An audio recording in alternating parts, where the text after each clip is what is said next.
that our song is better. Yeah. Mm-hmm. Yeah. It's just like the fight songs for colleges. It's like they're all the exact same thing. Right. So tangentially related, I've been getting fed a bunch of VTuber videos on my YouTube, and there's a veteran VTuber called Papa Mutt who does ghost hunts, and every so often, I think he's done it twice now. He sits down and just has a bunch of VTubing vets on to talk about horror stories that they encountered while serving Oh, in the wow. U.S. military-industrial complex. Oh, wow. He was a submariner, for example, and he has two army guys and an air force person on too. And it's hilarious because I just learned that the derivative name that the other forces use for the air force is the chair force. I Oh didn't know yeah, that was a thing until they mentioned it, and I was like, That's pretty funny. 100 fucking percent. uh-huh. Oh, man. The literal thing. This will be real quick. When I was out in Fort Lost in the Woods, Missouri, we had to clear out a brand new barracks because for joint operations training, the Navy was there, the Marines were there, the Armies were there, and the Air Force was finally moving in. We were using the old Marines barracks at an Army post. Fort Lauderdale, if anyone actually wants to look it up. So we had to clear out the better barracks, the newer ones, for the Air Force because all the other barracks were below Air Force standards, the ones that we were currently living out of. Right. Well, that feels And these great. motherfuckers had air conditioning, they had box springs, and I'm not joking, Dang. ours was like a fucking mat on top of chipboard. So Right. we were like, the fuck, they have like IKEA built furniture that's better than like we're running on shit. Dude has a hole in his fucking wall. I can see into the next room. Right. And we're like, that's standard. Meanwhile, Right. these motherfuckers have working lights and Right. individual washing machines. Get fucked. Get screwed, nerds. Yep. So yeah, man. with love. All right. Are you guys ready to get started? Yeah. Sure. All right. Let's get started in 3, 2, 1. Welcome to a brand new episode of That Video Game Podcast, aka TVGP. I'm your host, Boston. Joining me as always is Moonpear Hello. and the Nymph. Hello. Let's do a quick plug here at the very beginning for our Patreon page at patreon.com/E1M1 or E1M1.cash. Those ones are the numerical digits. 1. You can get all the early access exclusive stuff over there. We had a surprisingly deep episode of the Outcast this week when we came in and said, we don't have anything to talk about. And then I filled up a lot of this page. And I blew Boston's mind about Hamburger University. That's right. If you don't know what Hamburger U is, listen to the Outcast, our exclusive uncensored episode where we're talking about all the other stuff happening in our life and whatever school Ronald McDonald is running at the same time. Can I just say that Ham U sounds like a football team? Like It a professional soccer team? 100% does, yeah. You also get early access to Critical Misses and We Rogue Like It. The $5 tier or higher, you get exclusive access to the Critical Misses production meeting and the Wayward Sons, the Supernatural TV show watchcast that Moon and Nimp are going through. All of that and more over at E1M1.cash. One's all numerical digits. 1. Another quick plug here. We have a brand new episode of Game Club out right now. Our You Game Club remembered. recap episode. We talked about Metal Gear Solid, the very first one, not Twin Snakes. That's a different game. The very And original, not Metal Gear. and not Metal Gear. That's a different Metal Gear. That's all. Those are all different games. We talked about just the original Metal Gear Solid over there. It's a really great conversation about how wild Metal Gear gets, and the going home again to a game you loved before. Our next game is Chrono Trigger. We talked about it a little bit during that episode. Try to play the Super NES, the DS, or the PC versions. The other versions, like the mobile versions and the PS1 versions, are bad. You shouldn't. The DS one is going to be the best one. The PC one is most accessible and it's fine. But, you know, the DS one, I think is kind of the definitive one. But obviously that's not the most approachable version at the moment. All right. Moon, what's your gamer score update, and what have you been playing this past week? I forgot the score. That's okay. Hold on. We'll come back to it if you want to start talking about what you played. No, you're good. It's 797,415. Oh, so close. So Right close. there, yeah. Uh-huh. I got a week off coming up next month, bro. I can't wait Oh. to see the 100,000 increase in that That's one right. week, just to really push me close to the That's edge. Yeah. So let's say I didn't have a whole lot of time this week to play much. I played Metal Gear Solid again, Game Club episode. Go listen to that. Yep. I played Paw Patrol Rescue Wheels Championship. Patrol Rescue Wheels Championship. Uh-huh. Mm-hmm. And it feels like more and more and more I am playing games with those orange balls in the developer intro. Okay. Where I don't know who the developer is, but they Outright they Games. make all of these. Yes, them. Yep. It's literally just like, hey, by the way, here is a bunch of orange balls because we're making another Overload. kids game. Here it is. I'm pretty sure they also do the Peppa Pig games. I'm sure they do the Bluey games. I'm sure they do all of those other games because they just seem to put them out. I wonder if they're just like Nickelodeon's game studio at this point. Of just Farm like Studio. yeah, like bring them in. possibly. They're making the games. Yeah, I mean, it's a perfectly fine racing game. It has driver assists. It has braking and steering assists if you need it. It's fine. Like, it's relatively short. It's relatively fun. It's interesting enough that sound bites really, really, really kill me every single time. Uh-huh. Because, like every one of these games, it repeats the same soundbite 56,000 times before you've even, done a thing. Well, and it just like the TV show as well. Chase is on the case. So that was gonna be my next question because he does say that a whole lot too in the game. Mm-hmm. Do you guys have experience with this show from your children at all? Uh-huh. Nope. Yes. My kids aged out just as this was becoming popular. So My kid was Okay. like all of my experience has been through you playing the game. yeah, my kid was like a little bit young, so we kind of avoided it because she watched a bunch of other stuff, but watched just enough to know all the different pups, and like Okay. the bad guy and everything. But it was when it was hot at home, we were Maya watching Humdinger, a lot by the of way, it. is the bad name. Yeah.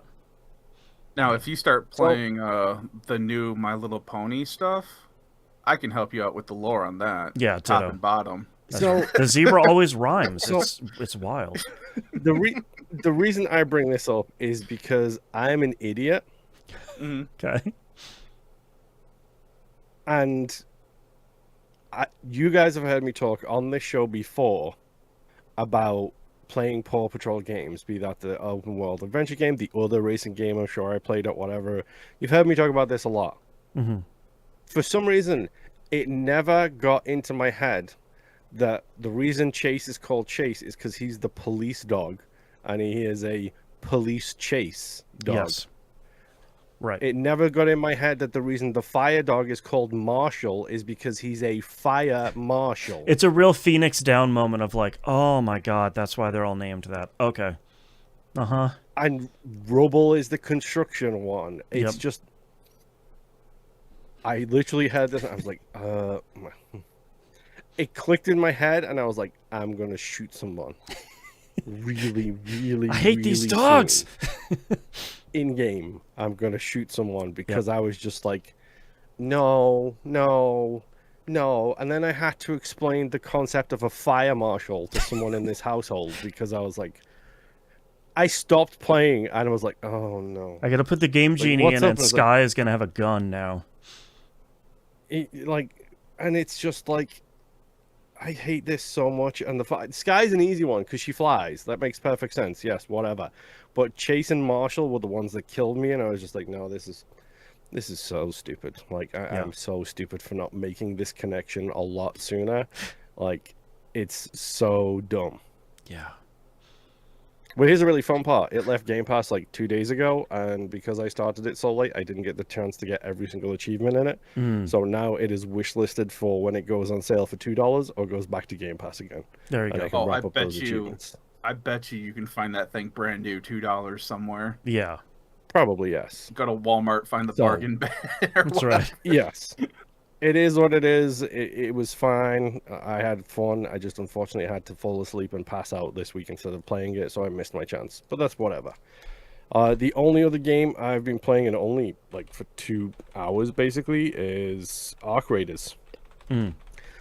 My second expedition is complete. Again, Arc Raiders contracted generative AI used for the chat. If you don't know what that is, Google it. I really don't want to go into it again.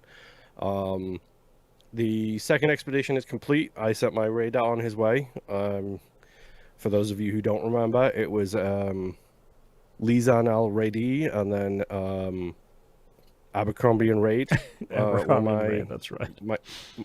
My two people. Meanwhile, you have problems with the name of dogs. Yes. I like dad jokes. I'm just disappointed in myself But for it not takes you a little finding bit the for dad connecting the dad jokes. jokes. Yeah. That's right. Yes, exactly. So my expedition went, and I started my third raider, possibly my last, also because I don't think I'm going to get any better than this. So one of the many cosmetics I've unlocked is like a vintage motorcycle outfit, because this is like kind of retro futurist art style that the game has. Mm-hmm. So I've got like vintage leathers, vintage leather jacket, vintage open face like bike helmet. Uh-huh. So my raider is now the leader of a post-apocalyptic motorbike gang. Uh-huh. You can We say call what him Mad Tow Max Raider. name did you give him? Yeah. So Raider. Okay. And then maybe if I decide to go on my expedition again at any point in the future, he can become the Immortan Raider. That's right. You never know. Yep. You're right. But You're yes, not. Tow Raider. You're not going to beat start adding that. Junior. Yep. Yeah, I was like, I got it. Because it was funny because I was scrolling through the cosmetics because I did everything I needed for the expedition. So I was literally just going through it, looking at the cosmetics, and I was like, that's a really cool like vintage motorbike kind of gear set. What can I use? Like, what name can I use for this? And it was just like, oh no, this A is too lightning perfect. bolt Like, struck you, and you're like, Yes, there pretty can much. only be one was just like, solution. Yep. I was just like, nope, this is it. This is perfect. I can't help it. I'm pretty sure I was in a party with Rob when it struck me, and I just burst out laughing. And I was just like, oh yeah, this is chef's kiss. This is Yeah. perfect. Too good. So yes, Tow Raider is now on the scene, and I have two little stars next to my name now to indicate I've done 2 expeditions, which is cool. That is cool. But I'm getting fed up of grinding for blueprints at this point, so it is what it is. That's why it's probably going to be my last one. Yeah. Well, and there's And to be honest, I already have the legendary blueprints in my exchange of goods and services bank, Mr. Rob, waiting for me to give me all of the legendary blueprints that I collected. So it's like, yeah, this is great. Like, well, and like we've talked about forever, it's okay for you, especially with like these never-ending live service games, for you to say like, oh, I'm okay. I have played what I want to play. This is a good stopping point for me. yeah, I did it with Destiny. Like we played Destiny 2 for almost a solid year together, and it was just like, yeah, great. I did it with Destiny 2 as well, where I'm like, yeah, maybe 10 years is good enough. Yeah, I'm all right. Yep. But yeah, I'm back on the grind again, and honestly, I'm probably just gonna take it slowly this time. Just be like, nah, like do what I feel like doing, get to the level cap, show off to Rob about the fact that I've got 10 more skill points than he does, and then just kind of call it a day at that point. Right. I just gotta get better about playing with my microphone so I can persuade somebody to let me get those last couple of achievements I need. Right. Because I don't want to go around. Left. I think I've got like, so here's the fun part. I think I've got like 4 or 5. One of them is for science, and that's get inflicted with gas, flames, and electricity all at the same time. Okay. Then 2 of them are all PvP related. It is down somebody with a grenade, and down somebody with arc robots called in using the snitch scanner. So Okay. there's a robot that goes around, big beam of light around. If it spots you, it sets an alarm off and then just summons additional backup essentially. If you take it down before it spots you, you can get the scanner from it, and then if you throw it like a grenade, it sets that alarm off and summons arc down Okay. to where you threw it as like a grenade. So I've got to try and persuade somebody to let me down them with one of those and also down them with a grenade. Gotcha. Or I have played long enough to become the thing I hate, and I just roll around with an inventory full of those things until I get somebody with them. Right. You know, I become the Two-Face of Arc Raiders, Yeah. where I have become I live long enough to become the villain, essentially. Right. I was just But we'll thinking of see. you, hearing people say, "Are you friendly?" And then you just hear the tinking of grenades and be like, "Nope." That's right. I don't think so. There's a really cheap thing that you can do. Where on the levels with the elevators that go down, you can call the elevator, go in, set up a bunch of grenades, and then leave the elevator and just monitor it. I'll just booby trap And it. then I booby trap the hell out of it, so whenever it next opens, you can just remote trigger all of the grenades inside. Dirty. I love it. Which is, yeah, it's a little bit filthy. Yeah. But, you know, It's got my approval. That's right. the hardest one's going to be the scanner because, like, people are good now about avoiding the arc, so it's got to be a case of finding a place where there's no cover, where I can just bombard somebody from a distance with the scanners until there's, like, 10 arc around them, all really annoyed with them. Right. I don't know. There's potential, but Yeah. we'll see. But yes, that's really all I've had time to play. The other achievements I'm missing: practice range and use 4 weapons in the practice range, because of course I leave the tutorial achievements until last because Right. that's just the way I roll. Yeah. Apparently, Who Right. needs the tutorial?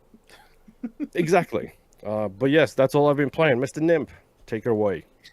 The funny thing is, you having that sudden 1,000-yard stare when you were thinking about Arc Raiders is exactly how I get when I think about X4 Foundations, which will be my first quick game to talk about. And it is also really funny because when my son was driving me around this weekend, he had asked me, "Hey, how's X4 going?" And I also had that 1,000-yard stare of, so It's going. it's actually not going that bad. I am at the point where I have pirates constantly attacking the void sector that I'm in for my mining that Just I'm give him doing the there. black pearl back. Come on, that's all That's he right. wants. Never.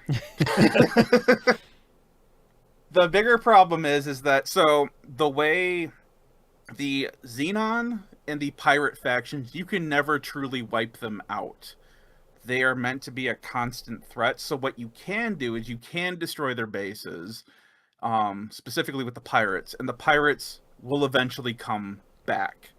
If you clear them out of a sector, which I think I actually did one time because there was a long stretch where I did not have pirates interfering with anything, which I thought was really odd. But I looked it up online. If you destroy their main station in a sector, they will be gone for like 96 in-game days and then they'll come back. Okay. The thing with the sectors is it's a lot like the instances from Elite Dangerous where, yeah, you don't have to travel in between the stars. You can just pick a direction and go. You will never get anywhere, but the Right. map will continue to fill in until for that instance until you leave. And this is kind of the same thing with these sectors.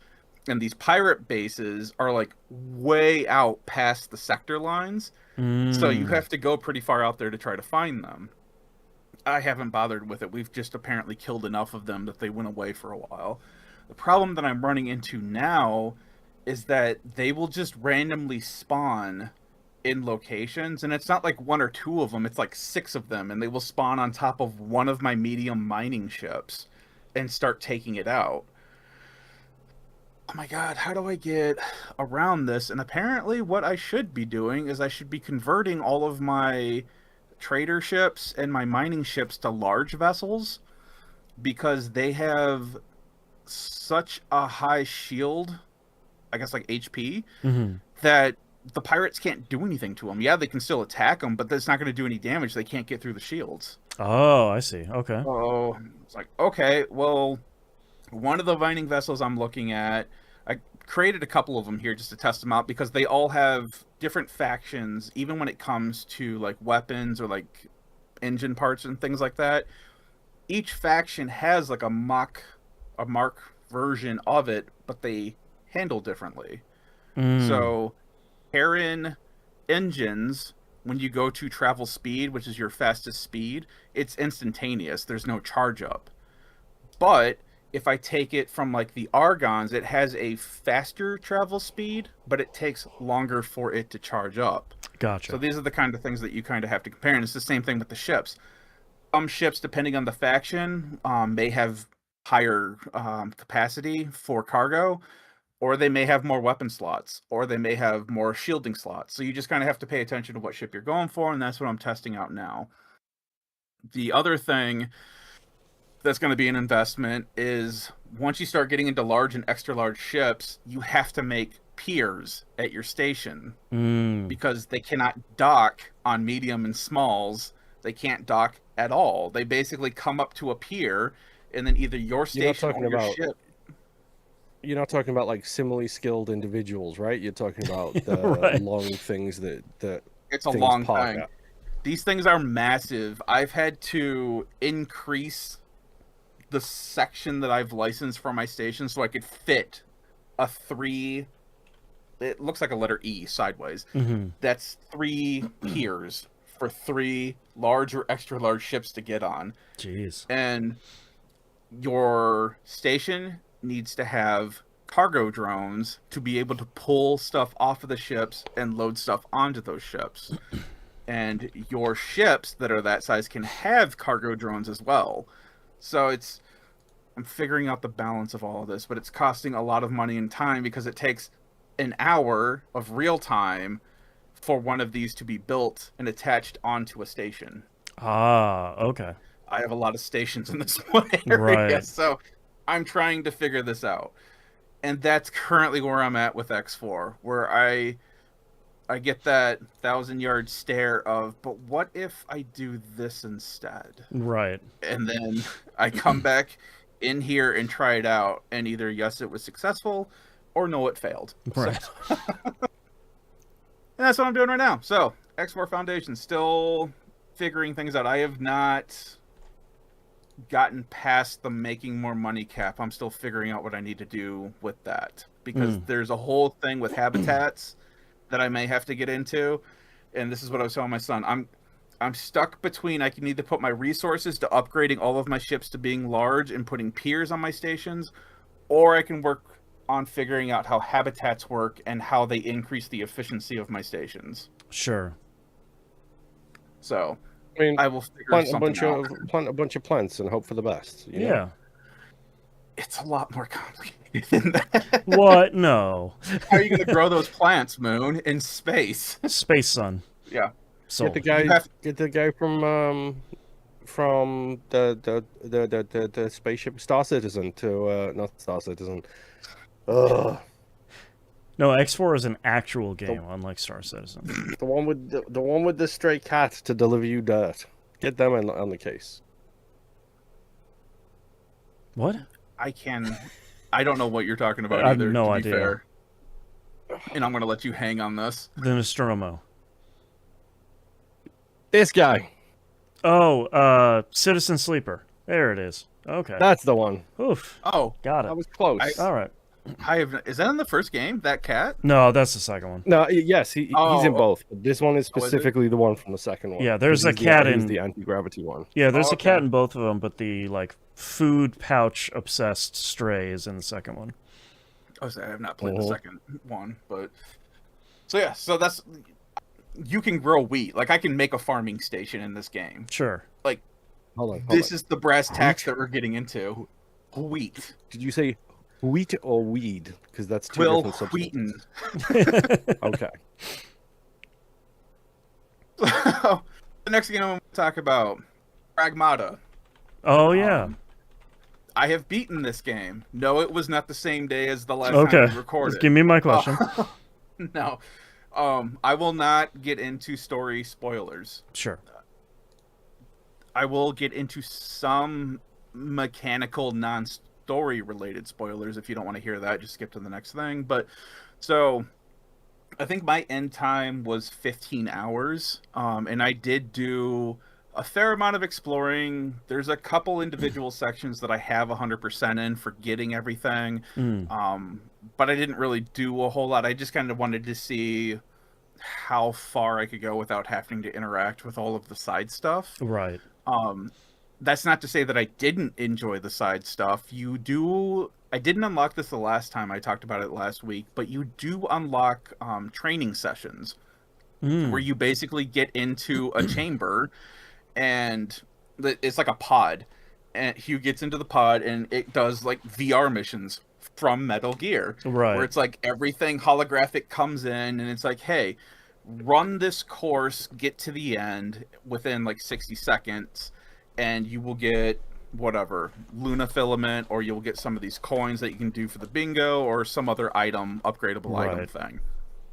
And the better you do it, the more you get all the stuff unlocked.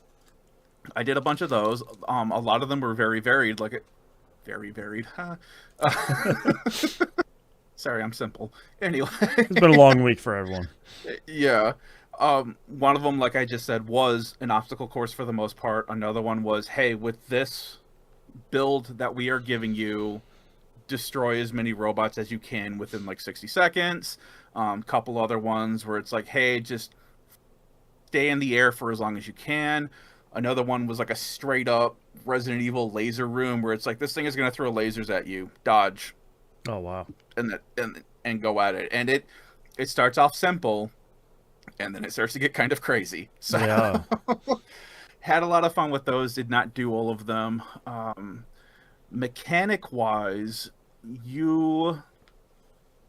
with the hacking and stuff, I believe I mentioned last week that you do start coming into enemies that can block your hacking, and then you have to shoot certain sections to unlock it. Right. They introduce a new thing with this where certain enemies can... I'm trying to think of how to say this. So as you're looking at the grid, you will see like it pulsing red, either diagonally or horizontally.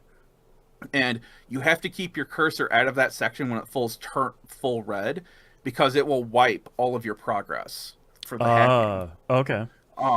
So you start running into like different things like that. You start running into there's a story scenario where certain grid parts are like purple, and if you go into those, it freezes your indicator for like a couple of seconds before it can move again. Huh. And I won't get into story reasons for why, but there's some of them where it's like the entire grid is purple.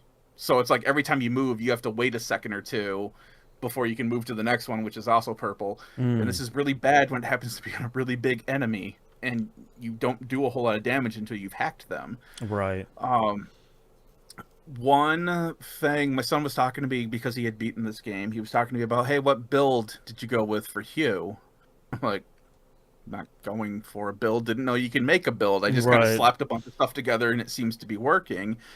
And one of the things that you find is your pistol, you eventually find a secondary weapon that you can choose to replace the pistol, which is like a carbine, where it's just a full automatic rifle.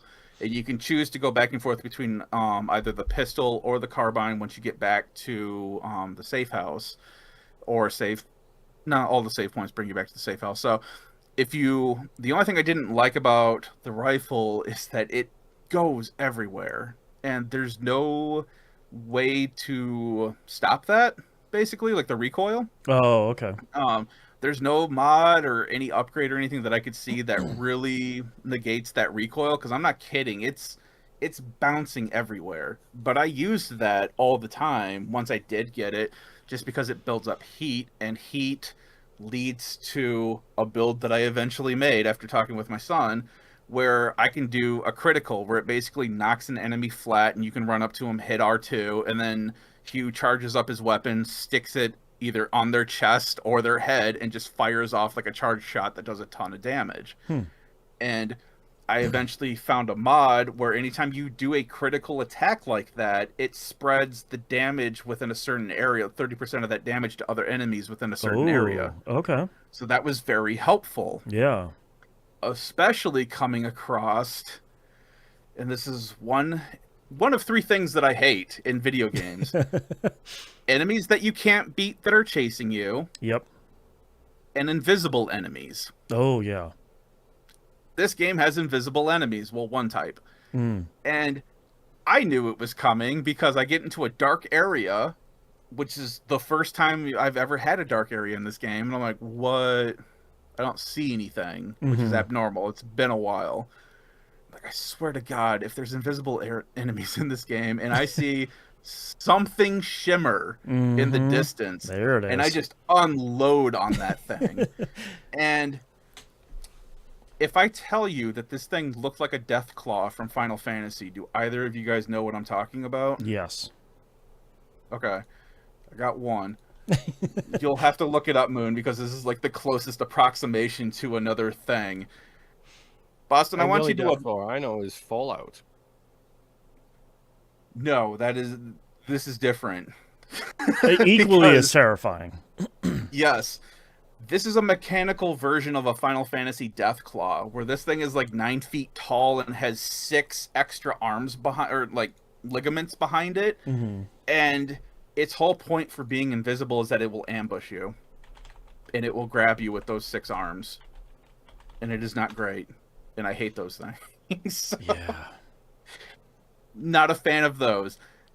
You then start getting introduced to a couple different layers of enemies now have, I'll just call it, additional armor that you have to work through before you can start doing actual damage to them. And there's a whole, like, as you get to the end of the game, they kind of introduce a couple different things for the combat.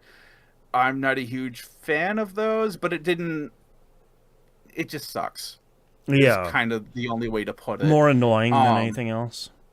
Yeah, and it only kind of really sucks because you start getting put into these arenas that are really small, and you start dealing with like bigger enemies mixed in with like smaller enemies that all have this extra armor on it that you have to deal with. Oh, sure.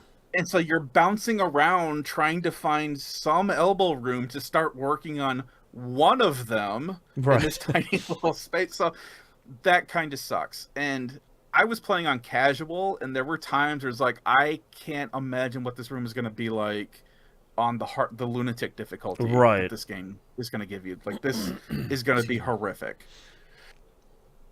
Beating the game, you unlock a ton of stuff.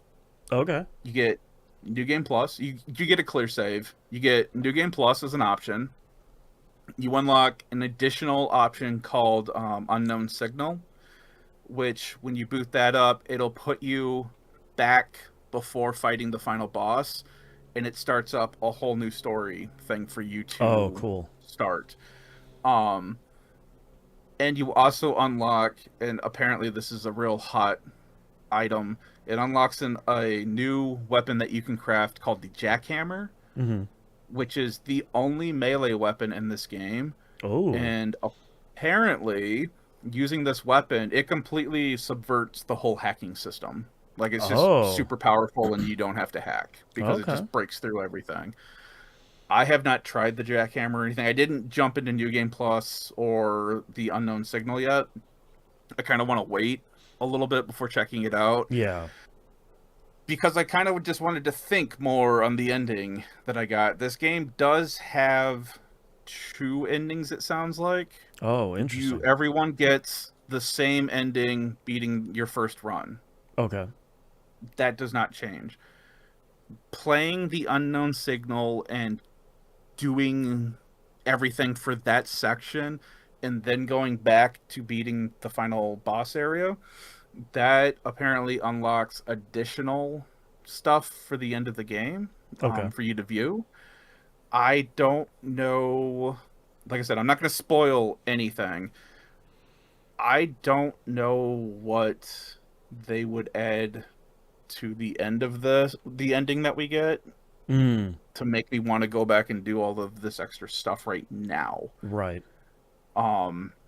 Because there is a very clear and definite ending that we got. So- Right.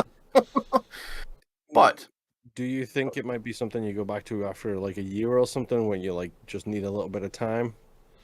that's kind of what I'm thinking right now.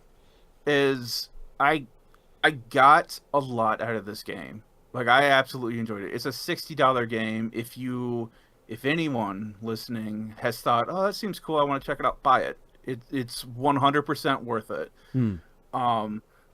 And I do feel that the Unknown Signal for me would be something where it's like, okay, it's been a couple of months. Let me go back to this and check out all this other stuff that I've unlocked and kind of go through all of that. Right. And I may attempt lunatic mode.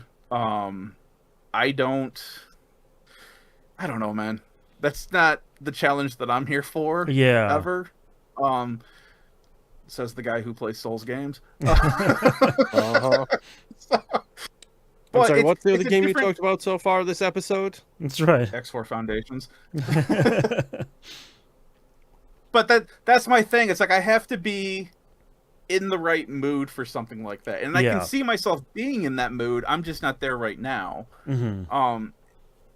I feel like if they did allow it for a New Game Plus into Lunatic, I would be more interested in trying it. Even if they cut down what would apply from New Game Plus to Lunatic Right. mode, I would be, as long as I had some sort of progression. But now it's just like, okay, I don't really want to restart this all over again on the hardest difficulty just to bash my head against it. But yeah, honestly, I feel like the gameplay pacing is really good. Every time I felt like, oh, I'm kind of coming up against my end of wanting to play this for today, there was like a way back to a save point. Oh, nice. Every time they would introduce something new mechanics wise in the game, because this does have like a lot of Metroidvania kind of stuff to it, I was like, I should be able to like do something with this here shortly. There's the upgrade. Right. Cool. All right, let's go back and clear this all up. So I feel like gameplay pacing is great. Nice. Story pacing, I feel like, is fine. They do introduce some stuff at the middle of the game and towards the end where it's like, I actually didn't see that coming, and other things that's like, okay, yeah, no, I saw this one coming as soon as the game started, kind of thing. Right. But the story's pretty good. Nice. It's a really good story, and I have heard Capcom recently talking about how they feel like they have a new IP with this game. I'm interested to see what they try to do with it. Like, I would love to play more Pragmata, but there's things that I want to see how they handle. Sure. So, but yeah, I'll say that. Really good game. Really enjoy it. Check it out. $60 right now. And if it's on sale, it's definitely worth a buy. Right. So. My last game that I'm going to talk about, Code Vein 2. Oh, that's right. The guy who talks about I'm Souls sorry, games when every you once in a just while. talking about not wanting a challenge, Yeah, but what if it's an anime challenge, Moon?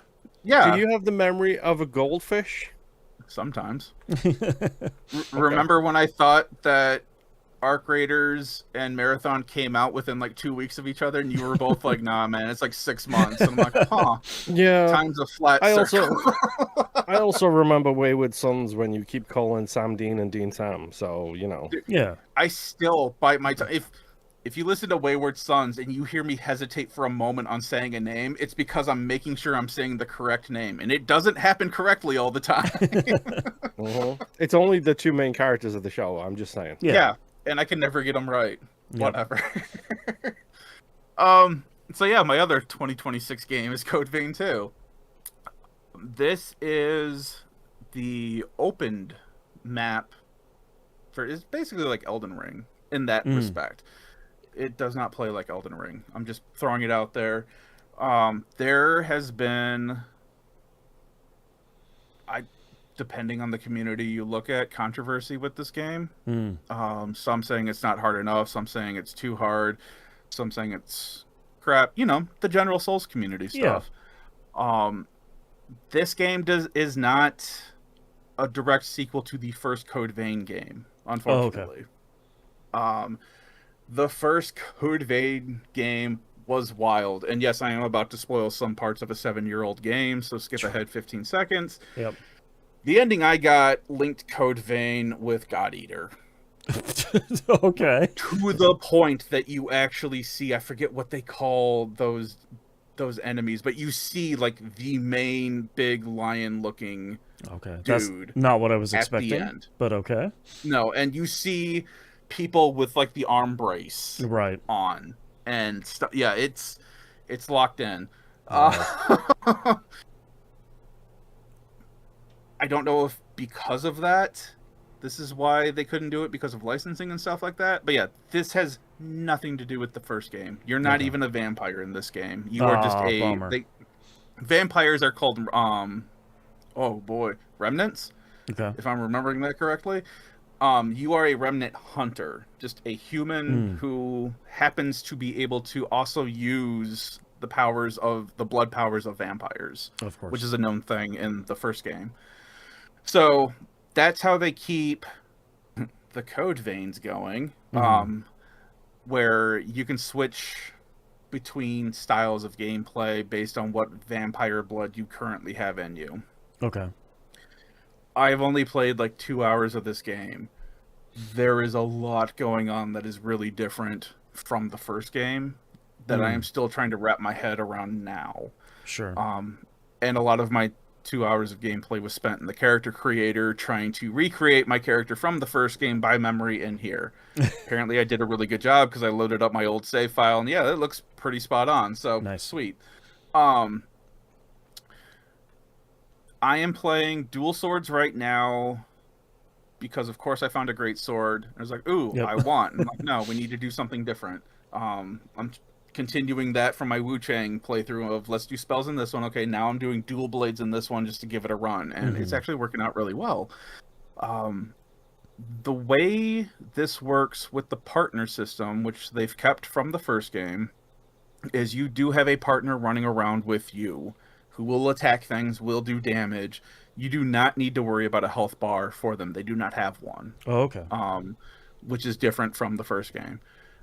You can also choose to, they call it absorbing your partner, where it's a weird concept. Like it sounds like you're basically absorbing their essence and in turn them into yourself. So you kind of fuse with them for a little bit? Kind of, and you can choose to play the game either way. It seems like this was the middle ground that they came up with for all the people crying about having a partner. Oh, and right. I said it crying. Because when you do absorb your partner, it does, depending on the partner and their level, it does boost certain stats of your character. Okay. So it is an option to do. People have beaten this game without partners, just having their partners absorbed throughout the entire game. It is possible. The reason I enjoyed Code Vein, though, was because of the partner that you had. And eventually you get Io who can heal you, which was a game changer in the first game. Right. In this one so far, the first remnant that you get is Noah.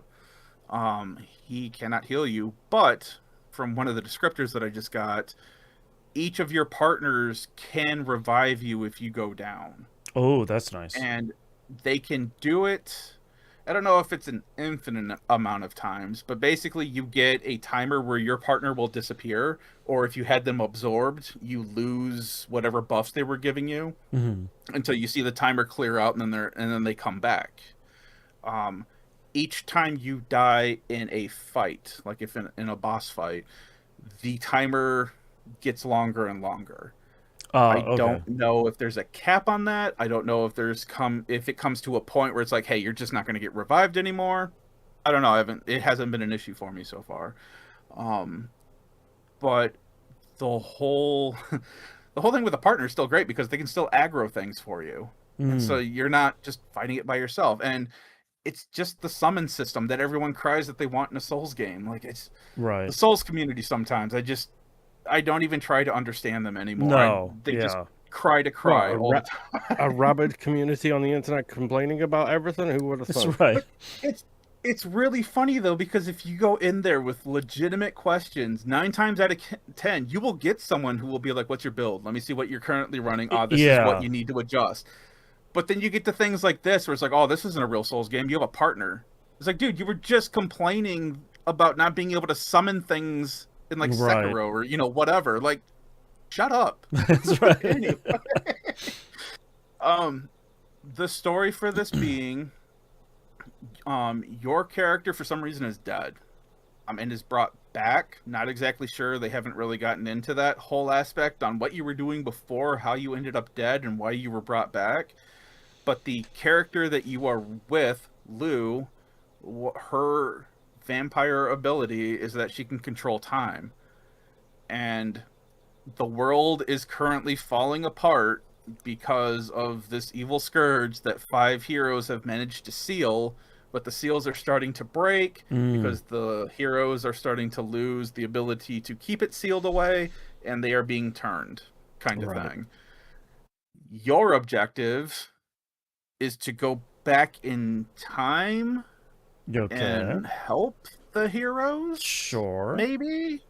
Because they keep waffling back and forth on, we need to kill the heroes, but I just went back in time and saved a hero, so I don't know what we're doing here. Understandable. And that's what I'm here for. Souls game, everybody. That's right. If I knew what was happening, it wouldn't be a Souls game. That's right. So I have completed most of my first time section. Like I said, I saved a hero, I think, and now I'm allowed to go to another area, and that's where I'm at right now. Okay. I am not going to try and break down any of the systems right now. Yeah. Because like I said, I am still trying to wrap my head around it. There's this whole thing, something about your stats being burdened or overburdened, and they give you like positive and negative effects. I have no clue why you'd want to do that or what starts that. Right. I have all these different things with jails, which jails used to be the finishers in the first game, and now they're just something that you can use at any point in time now to get more I-Core, which is basically your MP for this game. But I also don't know why some of the I-Core is half of your health bar. There's a lot happening right now. Right. I got through the character creator and I'm happy. Yeah. That's where I'm at. So I will talk about this game more next week once I've had more time with this game. But so far, I'm enjoying it. Nice. I also think it's funny that I can jump in this game because Elden Ring has really... That seems to have highlighted a lot of things where I've noticed that a lot of Souls likes are like, oh yeah, no, you should just be able to jump. Right. Okay. Right. So that's the cool new thing now where it's like, hey, we have jumping mechanics. Like, cool. Welcome to 1999. Yeah. But Code Vein 2 so far is great. I enjoy it. There are some hiccups with graphics every once in a while. I'm trying to figure out things with that as well. So Sure. that is all I have played this week. Boston, what have you been up to? All right, same 2 games I've had before. Marathon. I definitely feel like I'm kind of ready for the season to be over here in Marathon, which they just announced. The new season starts on June 2nd. So we're, right there at the end of it. And it's large experimental PvP or PvE, I hear. I don't even want to talk about it, man. I'm apparently the only one that's going to be like Debbie Downer about the PvE mode that they're talking about. My hope of hopes is that it will turn out to be a balanced thing like the Division has, where it's kind of like both of these modes, Division, ignoring Division's PvP mode, it's not very good. But in Division, I think there's a nice balance between the standard PvE stuff and then the Dark Zone, which is their PvP VE. My hope is that any additional so the driving force behind what they're talking about is a lot of like, if you're not good at PvP, or you just want to play something at the end of the day and you don't want to like super sweat, or you want to play something that's maybe lighter on PvP but still has some, there should be some additional modes for you to play. I do agree with that on paper. My concern is almost an echo of what we were just talking about with Dark Souls fans, of if you're a primary PvE player and let's say you're not getting the same rewards that someone who's playing the extraction stuff does, I'm worried about that kind of lessening of, oh well, you know, we're making it a little bit easier to find stuff in the PvE mode, and then next thing you know, it's a lot like what happened to Destiny, which is like, well, you can kind of get everything you want from pretty much everywhere, so like it doesn't really matter. And yeah. I wouldn't be that upset if I didn't think that the PvP, the extraction shooter stuff in Marathon wasn't so strong. I think it's really strong, and I understand the desire to expand the game because nobody's playing Marathon. So like, I'm certainly not going to fault them to say like, okay, you guys wanted a PvE focused mode or something that's a little bit lighter on the PvP. Let's give it a shot. I think that's great. I'm just a little bit worried about, without knowing any of the details about what any of these additional modes will be, I'm just kind of worried about it potentially diluting the kind of core experience of Marathon. So, but it's always a big worry though, because they're trying to keep people without losing who they currently have, and it's right, a difficult dance. Yeah, at the best of times. I certainly don't envy the position that they're in. No, because and that is the crapshoot, because they always do get no matter what, like Destiny 2. Oh, it's not like Division 2. Yeah, Division 2's been around for like ever. Yeah, and you know it's had that time to build up and get cool. Right. Well, and also like, do you in Bungie's position, do you double down on the extraction shooter stuff and say like, no, this is just the game that we have, and this is the game we're making. We're just staying the course with that and hoping that people come to the game at some point? Or do you add additional modes to the game in the hope that will expand the player base, but hopefully not at the same time fracture the player base at the same time? Like, there's no easy solution, I don't think. Just no. Hopefully they will make one that is, if Bungie wasn't so communicative and wasn't so great with all the patches and all the stuff and like just trying a bunch of experimental stuff, I would be a lot more worried about the game's future than I am right now.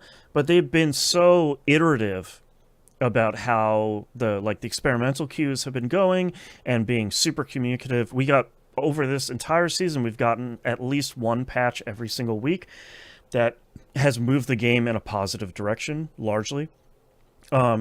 So like, I feel like even if they don't get it right, like the number of like, I have largely disengaged myself from the Marathon community writ large, because as part of the new season stuff that's coming on June 2nd, there's a new map. There's a new runner shell called the Sentinel, and people are always like, oh my god, the Sentinel's going to be turrets for sure. It's going to do this, it's going to do that. It's like, we literally just know the name of the shell. Like, I don't learn from the Destiny community, learn from all of these other communities. Don't get yourselves whipped into a frenzy about what this could be, and then disappoint yourself when the shell comes out and you're like, well, it doesn't have turrets. That sucks. And it's like, they never said anything. You did that to yourself, man. Like, same thing with this PvE mode. People are like so like whipping themselves into a frenzy positively and negatively of like, oh, well, it's going to be this. It has to be that. It's going to play exactly like this. It's like, shut up. Like, we don't know when it's going to be in the game. We don't know how long the development time has been on it. I'm assuming the development time has been very short.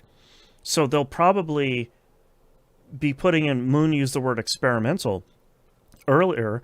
I think that's probably the best way of looking at it, is like, okay, here's what we've tried. Does this work? Do you guys like this? If it does, we'll expand it. If you guys don't like it, we'll pull back on that a little bit and we'll go this other direction. Like,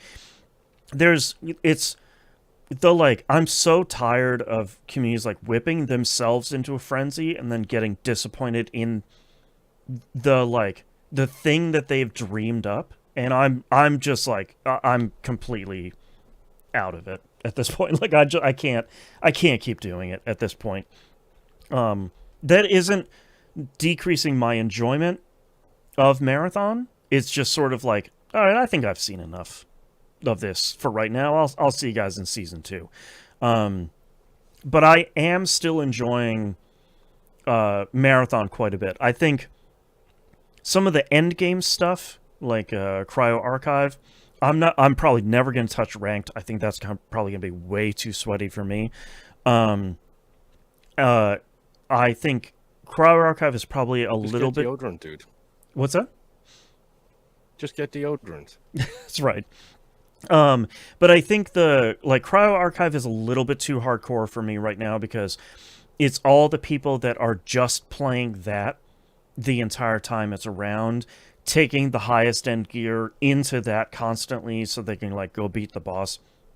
That's not the level that I'm at or is really fun for me. I enjoyed it a lot more earlier when it wasn't like, oh, I'm running into this team of 3 people that all have gold shields and they just melted me with some sort of weapon I haven't seen before. Like, I'll play it earlier in the season and I'll be okay with that. But like, I'm still enjoying the core of it. I just feel like with where I'm at right now, I'm at like level 80 or 81 or something in the season. You get some sort of current season reward for hitting 100. I'm not going to go for that because I'll have to play a bunch of that. You get some reward next season, like a fun like starting reward based on what your level is in the previous season. I'll have all of those. Like, I could hit VIP with all the factions, but I'd have to play a lot at this point. And like, I'm kind of at the point of, if I play a ton to hit these artificial goals that I'm making for myself, I'll probably be too burnt out for the start of next season. And I'd rather be fresh then for like when I have to build up my vault again, when I have to get all my gear again, when I have to learn the new map and level up my factions again and go all through all the stuff that comes with a wipe happening. I'd rather like take the next 2 weeks and change off and then hit season 2 harder. Instead of just burn myself out and then be like a lot of people online being like, I hit season 300 in Marathon and I've been playing for hundreds of hours and there's nothing left. It's like, yeah, man, that's wild. I wonder how that happened and who forced you to do that. It's crazy, yeah. Man. But after 300 hours, you finally did everything in the game? Sounds right. Like you got your money's worth. Yeah, sounds like you got your $40 worth over the last 2 months. Like, the heck. So I still really like Marathon, but I think I'm trying to prevent myself from doing the thing that I do in all of these games, like Diablo, The Division, Destiny, all the other live service D games, that like I don't want to race and push and push and push and push all the way to the reset, and then like the next season of the reset or the next expansion or whatever happens, and then I'm like, oh, screw that game. I've been playing it so much over the last month to prepare for this new stuff, so I'm just not going to do that. I'll play it here and there when I'm like, I've got an hour, I could do 2 or 3 runs. 6 if I'm doing really poorly, which I usually am. But I'd rather do that than push super hard. So that's marathon. Look, if you need something to fill that sci-fi hacking feel that you got, I recommend a little game called Pragmata. That's right. I've heard good things about it. Yeah, yeah. My other game this week is Saros. I had the run to end all runs. It was a single run that took me a little over 3 hours to do. Oh wow! It was basically, I did the thing I talked about last week, which is starting from the very beginning of the game. I suspected that the stuff I was going to have to do so it's the smallest of spoilers. Last week I talked about, I finished Act 1 and I got the trophy for Act 1. So my assumption, which was correct, was I'm going to have to start Act 2, and it will probably have me going to new areas or different variations of the earlier areas. Now I have a different ability and now I can get through X, Y, and Z. So I thought, let's do the same thing I have done before. Start in the first area, super power my way all the way through there, and then fight whatever I run into at that point. I certainly did that, and on that one run, I finished Act 2. Nice. I got through all of the new stuff, and did shockingly well on all of that stuff. It was definitely one of those runs of boy, I've used my second chance, which is the thing in a lot of roguelikes you see now, which is you die and you come back to life with some fraction of your health, your maximum health. I've already used that.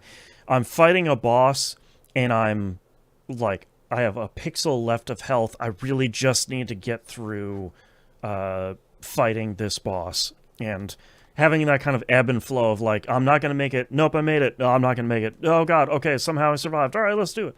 That stuff feels super, super great. I have been happy. I'm not going to talk story spoilers.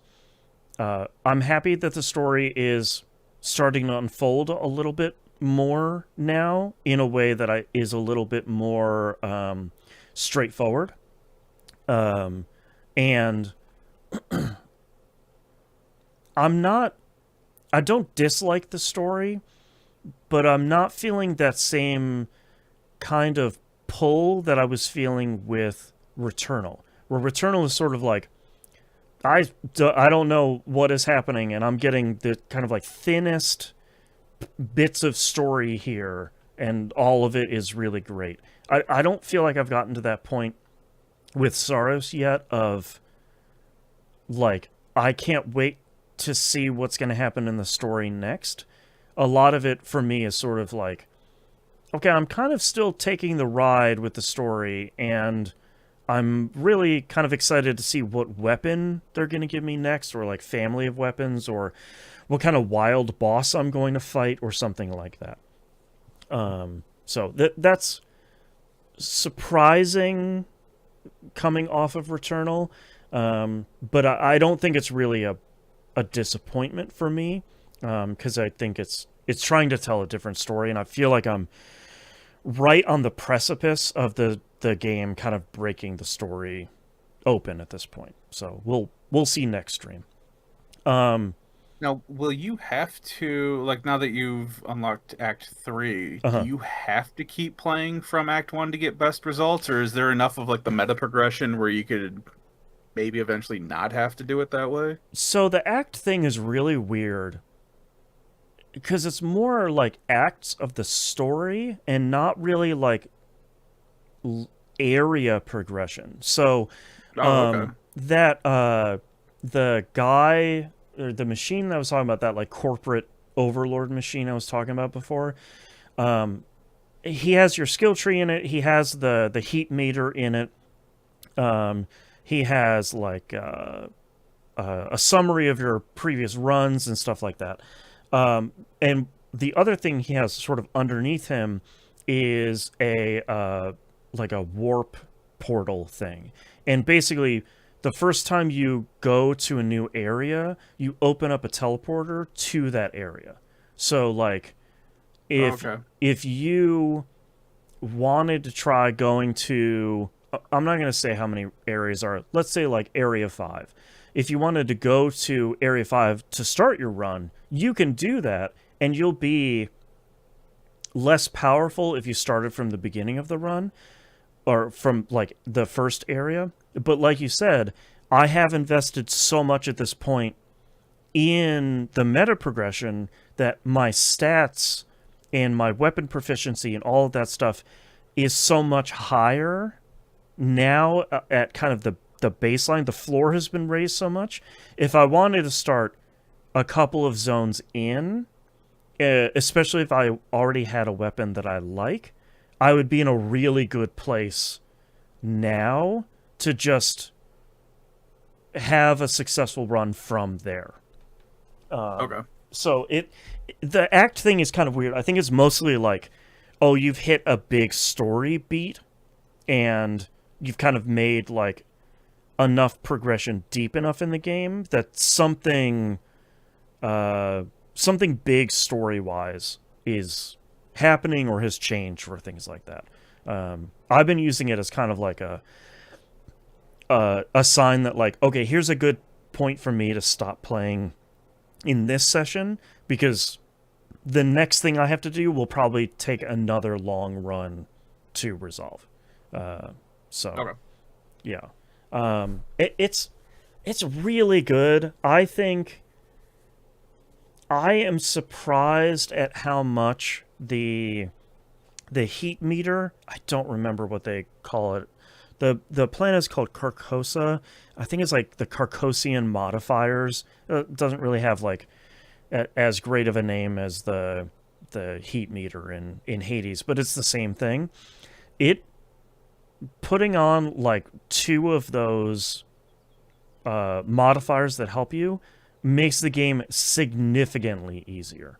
And I think I'm hopeful that's the thing that will attract more people to this game that maybe bounced off of Returnal's difficulty of like, you do have these modifiers, you do have this heat meter, you can make the game a lot harder if you want, but you can make the game significantly easier, and a lot of the weapons that you unlock later are wildly powerful. My favorite one is the one that's on stream right now, the repeater crossbow, which fires basically 4 lasers at once, and then the alt fire fires 1 laser that kind of splits off into multiples, and that multiple like bounces between enemies and bounces all around the environment. It's incredibly strong. So hopefully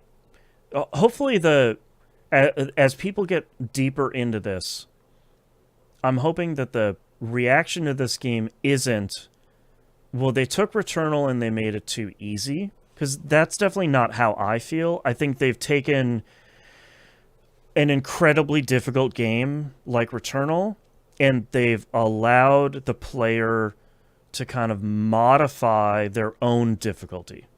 Like, I'm sure you could finish the game without investing any points in the skill tree. Like, if you just want to let your skill and the length of your runs determine your success, you can probably do that. Like, you can turn up the heat meter as much as you can and, like, remove your second chance completely and have enemies do a ton more damage to you and not take any of the upgrades for any of the artifacts or anything. So, like, I think that's kind of, the deeper I get into it, I think that's more of the lessons that they learned from Returnal, which is like, it's okay that Returnal was difficult, but there was really only one difficulty you could meet Returnal at. There was never any, like, oh, I can use these modifiers, or I can invest in the meta progression, or I can make it easier, I can make it harder. It's just kind of that one single difficulty that you could beat or not. And I think that's way better here in Saros. I'm not gonna lie, the firing effects that I see in this game look awesome. Yeah. Especially with all the tracers that Yeah. are apparently going on. It's really good. And I think I still haven't run into anything that has connected Returnal and Saros in any regard other than gameplay, which I think was a really smart thing for them, because I can come here and say, hey, if you thought these games looked cool, or you thought Returnal looked cool, or you played Returnal and it was too hard, I think Saros might be the one for you. Or like, you just think these games look cool and you're looking for like a third-person bullet hell shooter, you can play that, and it's not, monumentally difficult this time. It is unfortunate that it is only a PS5 exclusive at this point. I am a little bit concerned with the current state of Sony that it will not come to anything else at any point. I'm going to say it's probably a safe assumption it won't be coming to PC at any point, which is incredibly sad. But that's kind of the state of where things are at the moment for Sony's brilliant decisions. But yeah, I think it's really great. I don't want to talk too much more about it at the moment, because I don't want to accidentally spoil anything. And I'm also just really excited to get into whatever is going to happen next in this thing. Because it's a very small story spoiler here, but one of the things I like the most is when you go out and you do a run, and success or failure, when you come back, you don't know how much time has progressed in the world. So kind of every time you go out and you come back, things are significantly different. It's not like Hades, where like you're going around and everybody has new stuff to talk about, yay. It could be like, well, there are a lot less characters here right now for story reasons, or the base you're in has changed significantly, or there's a new area you can go into in the base, or things like that. And that has helped a lot with the mystery around the game of like, okay, I just did a run, I came back. How long has it been? Has it been hours, days? What are things going to look like here? And I think that's really exciting. All right, I don't want to talk more about Saros, because I don't want to spoil it, and I really want to go back to keep playing it. Let's talk about our releases here for the week of May 18th, 2026. We only have like a short 30 releases here this week. Starting off with Darksiders War Mastered Edition coming out for PS5 and Series console. This is a current gen port of the kind of remaster they did before. It wasn't like a huge remaster, but my main question was, boy, I wonder how this game plays in 2026 if you haven't played it, because it was very cool at the time, but I wonder if it's a little bit thin now. I'm not sure. It's a grown-up Zelda game, right? Yeah. Yeah. That should be fine. Darksiders 2 was really good, where it's like, hey, how about we take Zelda and we put a... Darksiders 1 was great. Yeah. And we'll put a steal from a bunch of other games for Darksiders 2 as well. Ah, so good. And also, great timing, because one of the better portrayals of war, compared to a couple different things that are out there. Yeah, true. Next game in my hot release of the week, Forza Horizon 6. Comes out on Series consoles and PC. This is Game Pass day and date on Ultimate and PC. You might already be playing this if you bought the like Super Deluxe whatever edition. I can't afford that anymore, so I'm gonna be playing this on Tuesday with everybody else. I'm excited for more Forza Horizon. I've been not too surprised to see a lot of the a lot of the reviews so far have been like, yeah, it's more Forza Horizon. It's like, yep, great. I'm sold. I'm looking forward to playing more Forza Horizon and finding barns and finding every road. Heaven help us. But like, it's been long enough since Forza Horizon 5 that yeah, okay, I'll play more of this. That sounds great. Are either one of you gonna pick this up? I want to because it's set in Japan, Oh, but I know. honestly, Period. I'll be in on this. Yeah. The series is kind of waning for me right now. Sure. My Didn't you only issue. Didn't you recently play one recently, relatively? No, I haven't. I played I 5 know when it he came did. out. Okay. I was gonna say I haven't. It's just my biggest issue with these games is that they have the Ubisoft icon issue. Where it's for just, sure. crap is just everywhere. Yeah. Which is fine. And like Turn 10 But- says they've tried to minimize that with they're coming back to the wristband thing of like you're starting out as a nobody, you can only afford the like garbage cars and there's nothing on the map.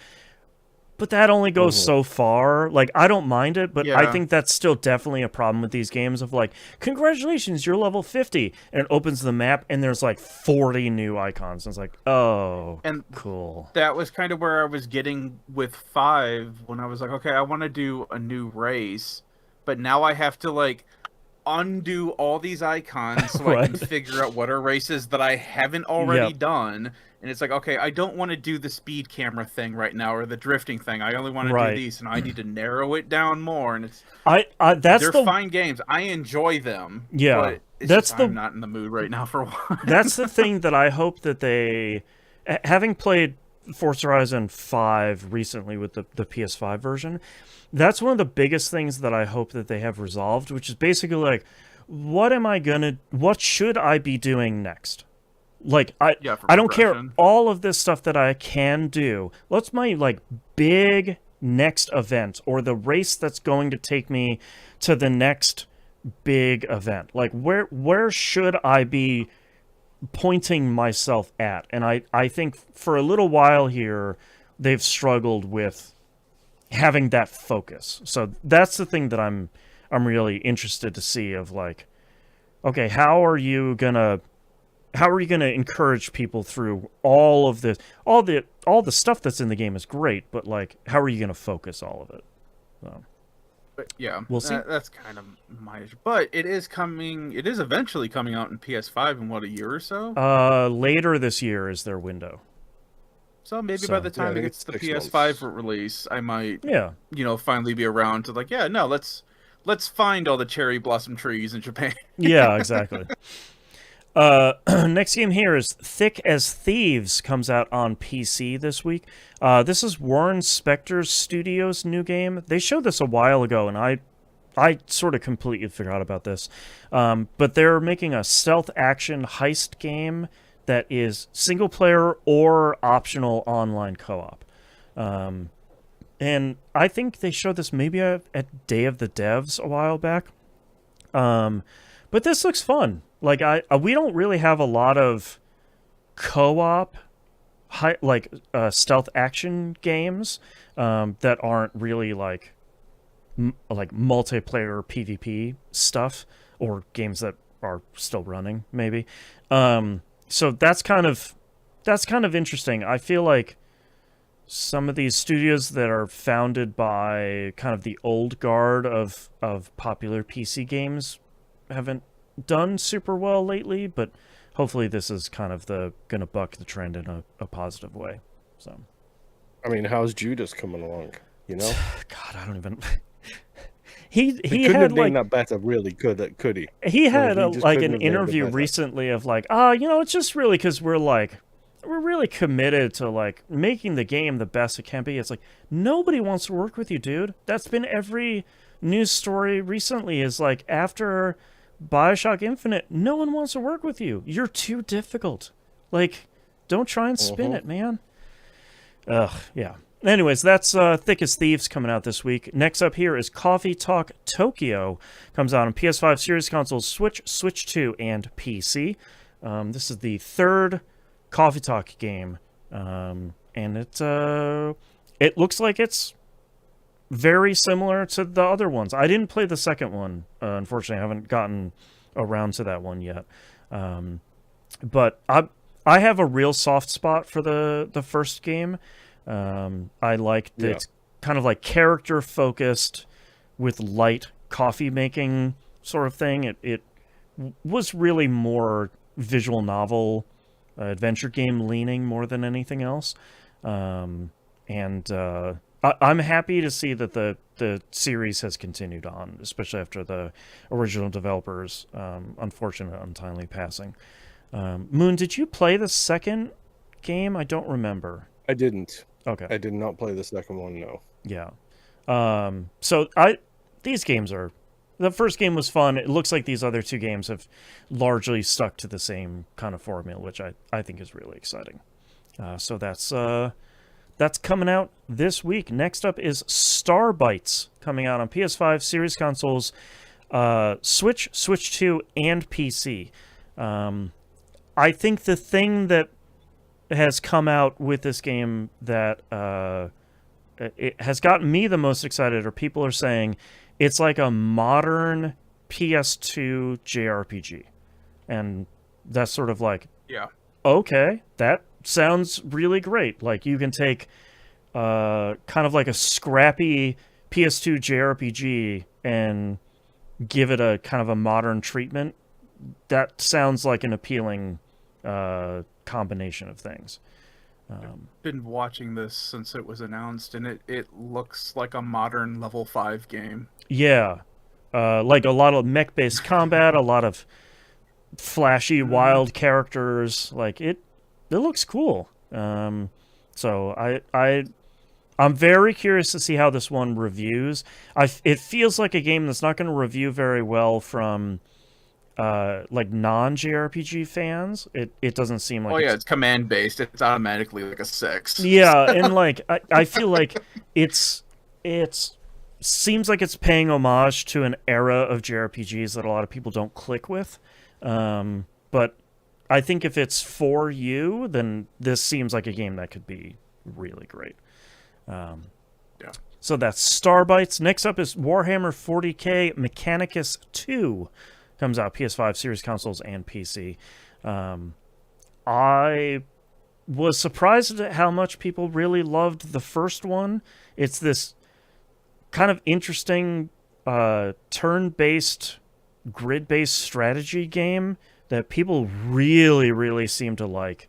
And it seemed like they liked it beyond it's a 40k game, because a lot of those games seem to be beloved because they're 40k games. Yes. But this one seemed to have been like, oh no, it's a really good kind of fast-paced turn-based tactics thing. So that looks cool, and I love most of the footage that I can find of this game is just a lot of menus, which feels really appropriate for not only for a Warhammer game but also for one of these games. So Yeah. yeah. Next up here, Yoshi and the Mysterious Book comes out on PS2. Another really cool-looking, like, handcrafted Yoshi game is coming out. This time he's diving into a book and turning into, like, a purposely low frame rate clay thing. So it's interesting because I feel like most of these Yoshi games are like the best games you aren't playing, and that includes me as well. Yes. Of like, yeah, it's an incredible platformer. It looks amazing. It has some of the freshest mechanics we've played. Nobody's playing them. Largely because I can't afford a Switch 2. But, you know, it looks super cool. So thank you, Nintendo, for still making cool platformers and letting Yoshi star in some other cool games, too. What do we have next here? Zero Parade's 4 Dead Spies comes out this week on PC.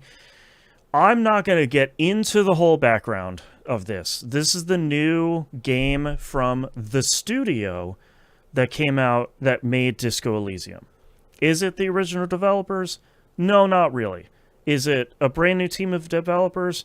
Probably. Is it the same studio? Who really knows? I'm still have a hard time keeping track of what the hell is going on with that one. But I think if you liked Disco Elysium, I think it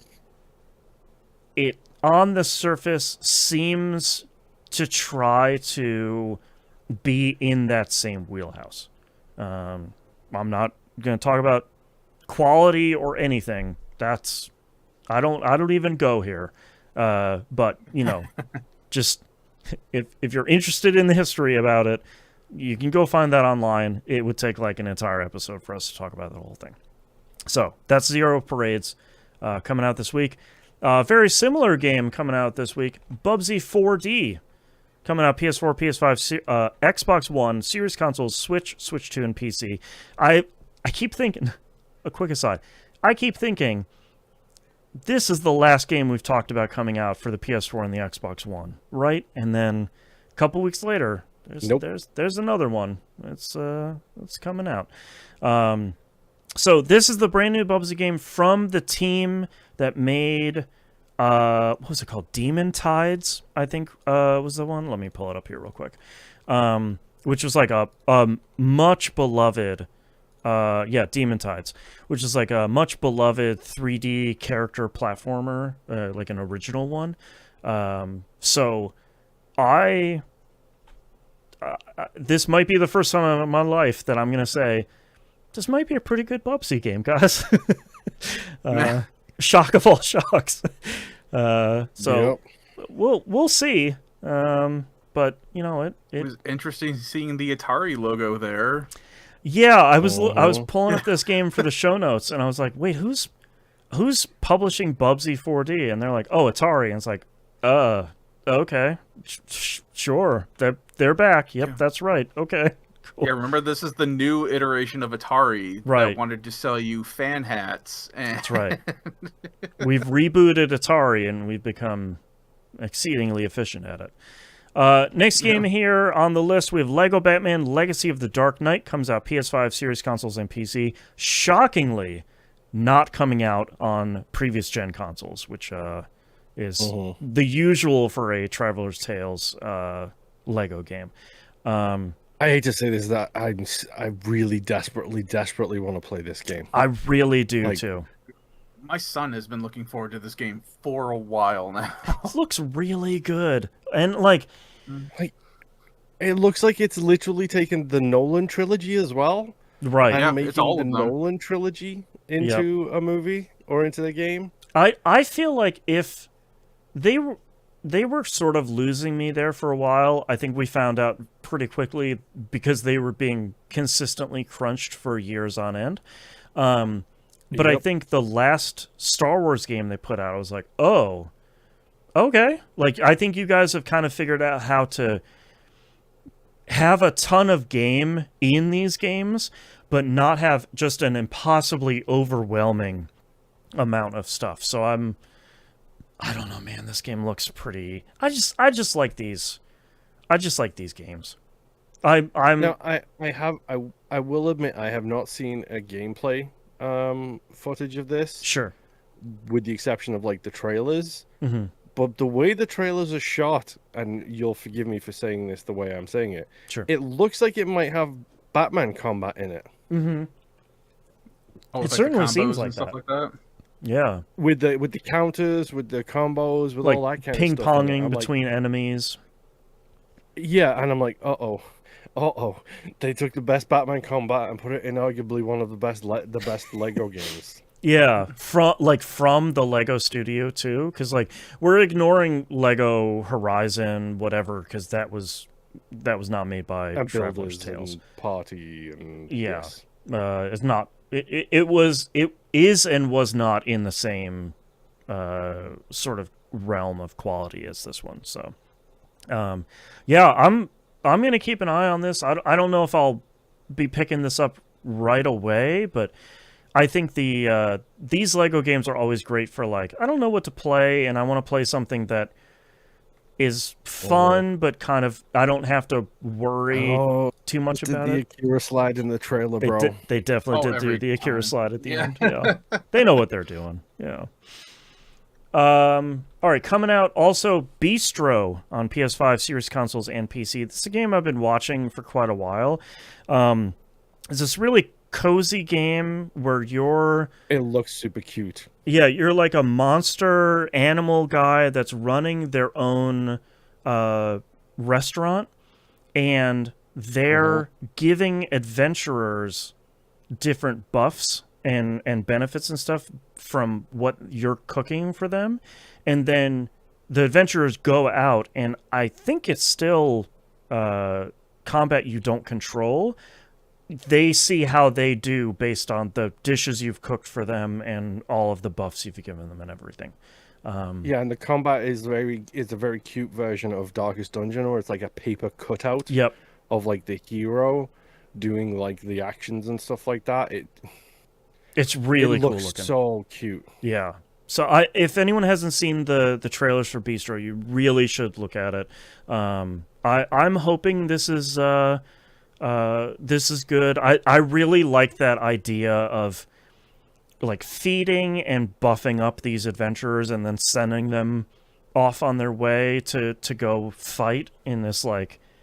It's like you can see the sticks that the little pictures are held up on. Like it almost looks like a stage play that someone would put on. Like it's so cool looking. So that's Bistro. Beast RO is how you spell it. Coming out this week. And last but Also, fantastic dad joke. Yes, it's really good on the name there. Last but certainly not least, here we have Deep Rock Galactic Rogue Core is entering early access on PC this week. Are you ready for a new problem when it hits 1.0, Boston? Yeah, sure am. This is for all the babies that complained that the previous Deep Rock Galactic game, the top-down bullet heaven shooter, you couldn't play with your friends and wasn't first person, blah blah blah. Well, guess what? This one is. It's basically a roguelike Deep Rock Galactic. Appears to play the same, has the same first-person shooting, has the same up to 1 to 4 player co-op, and it's a roguelite with meta progression. So if you wanted the chocolate and the peanut butter to get smushed together on that sandwich, you got it.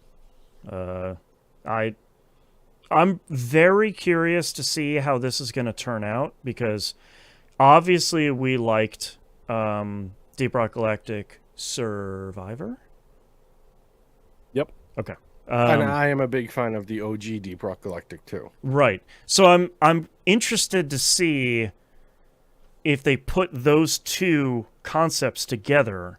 It sounds like a slam dunk. Like, of course that's going to work. Like, in all honesty, like the OG Deep Rock Galactic was kind of a roguelike light too. That's because, true. Like, it had the meta progression. It had everything like built up like that. I feel like this is more leaning into the first person shooter nature of it and more randomized loadouts rather than like choosing your loadout to go in with like DRG original was. Right. And like less mining focused and less extraction focused and more shooting.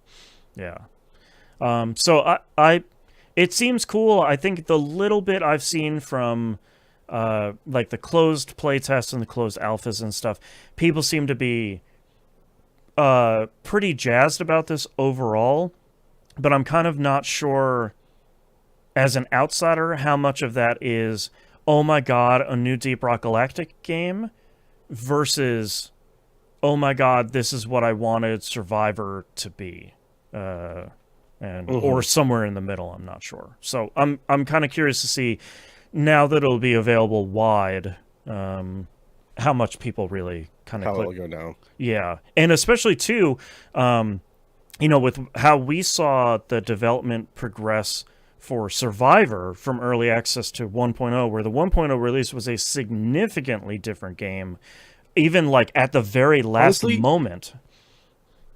In all honesty, even DRG original was the same thing. Like, yeah. I bought that when it came out day one on the Xbox, and like played it for a while, went back to it like 6 months later, completely different game. Went back 6 months later again, completely different game. 6 months later again, completely different game. They're so good about supporting their games. Keep adding stuff. Yeah. So I'm really curious to see. I'm sure it's a great game now. And, typically we avoid early access games in general. We definitely avoid early access games on We Roguelike It.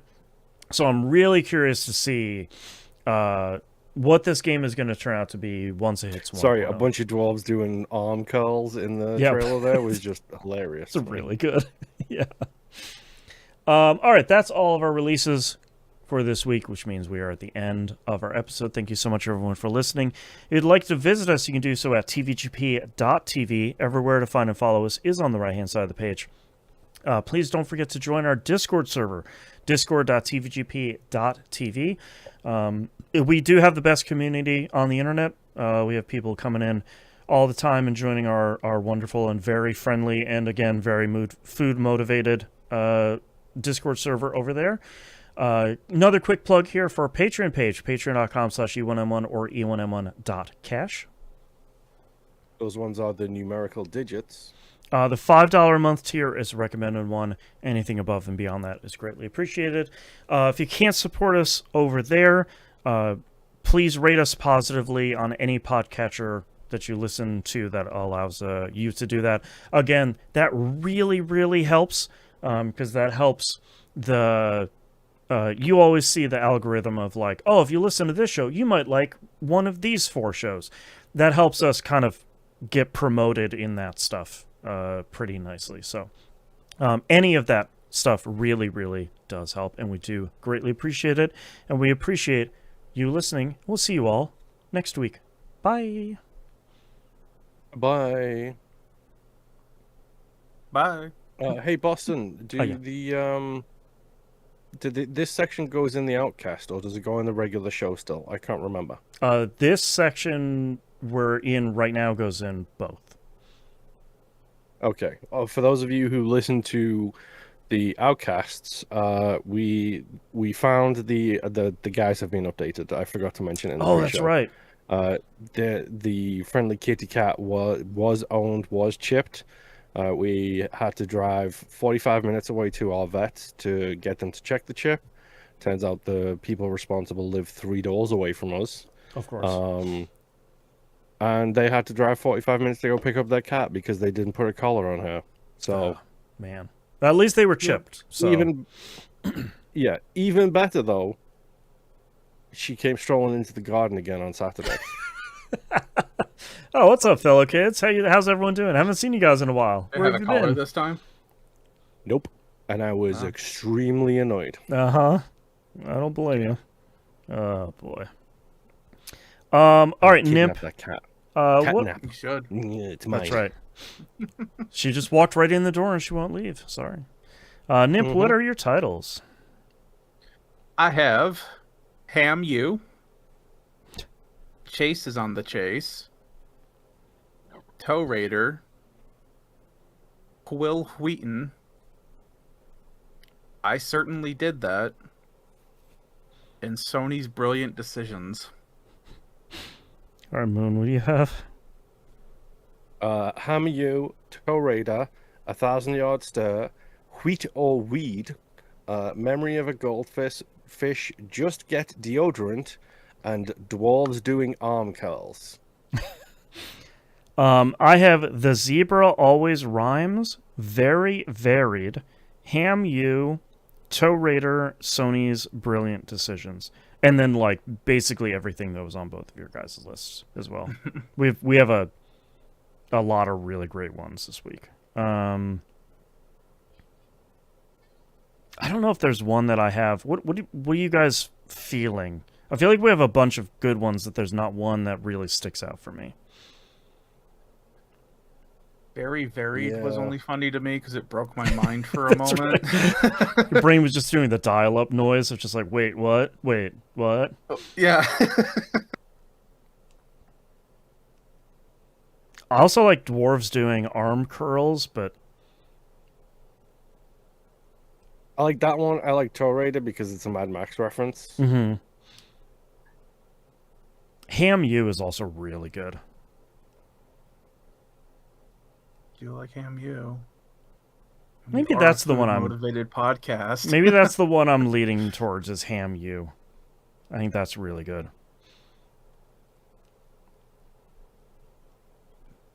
I'm fine with it. I don't really have anything calling to me. Except for ham. Yes. All right, Moon, Yeah, I'm what do fine you... with that. Okay, circling. And I'm ready. Oh, Jeez. so am I.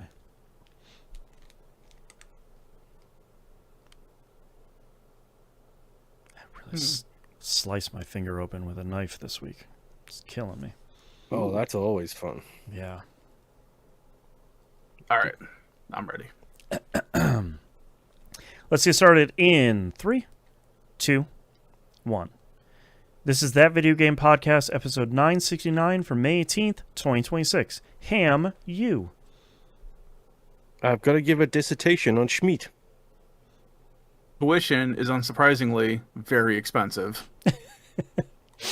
All right. Thanks, everyone, for coming and hanging out. We do really appreciate it. I hope you have a great week. We'll see you next week. Bye.